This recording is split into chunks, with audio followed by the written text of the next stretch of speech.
Catapults! Ancient throwing machines that can launch projectiles up to and beyond 300 meters. The real ones, of course, not mine.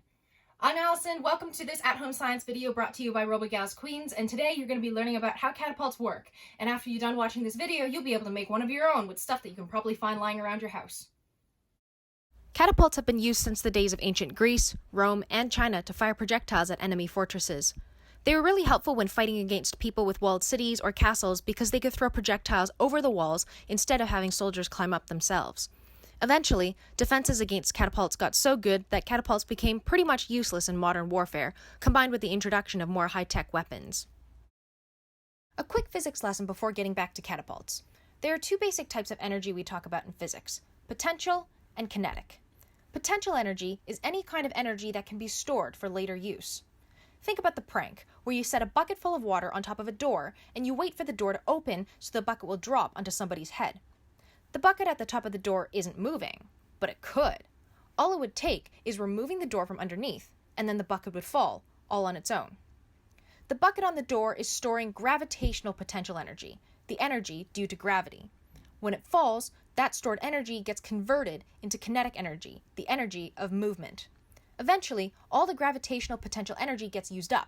It all gets converted into kinetic energy, and the bucket reaches the ground where it no longer has any more energy to move, and your friend is soaked.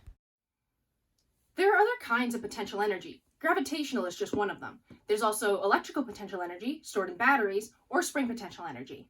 Spring potential energy is interesting because it doesn't necessarily involve springs. It also involves elastic bands, or the energy stored when a material is twisted. Basically, it's the energy stored when a material deforms. Now back to catapults.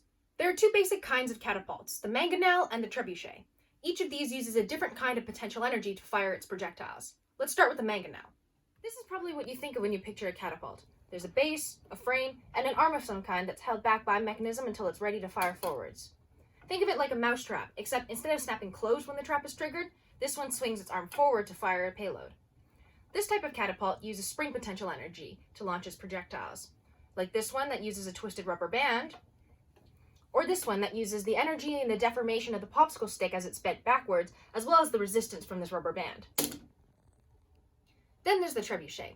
This type of catapult was used more commonly in historical times, and it takes advantage of gravity in order to fire its payload. The payload is kept in a sling or a basket on one end, and on the other end of the throwing arm is a counterweight. When the counterweight falls, the throwing end of the arm rises into the air very quickly, causing the payload to be launched off the end, like so. So now it's time to build your own catapult. The only rule is that you need to be able to launch a payload into the air after you've loaded your catapult. And your payload doesn't need to be anything big or fancy. It could be a pom-pom, the eraser off the back of your pencil, or even just a crumpled up sticky note. Use whatever you have lying around. Plastic spoons, popsicle sticks, elastic bands, plastic straws, hot glue, and whatever else you need to make yourself the coolest catapult. I've shown you a few examples in this video, but feel free to be as creative as you can. Don't limit yourself to these designs. Here's a tip from an engineer. Draw out your ideas on paper first. Figure out what materials you're going to use, how you're going to put things together, and then once you've got a plan, then you can start building. If things don't go according to plan the first time you build, that's okay. Try again. Tweak your ideas, change some materials around, and then try again until it works. That's exactly what engineers do. We plan, we build, and then we test over and over and over again because nothing ever works according to plan the first time.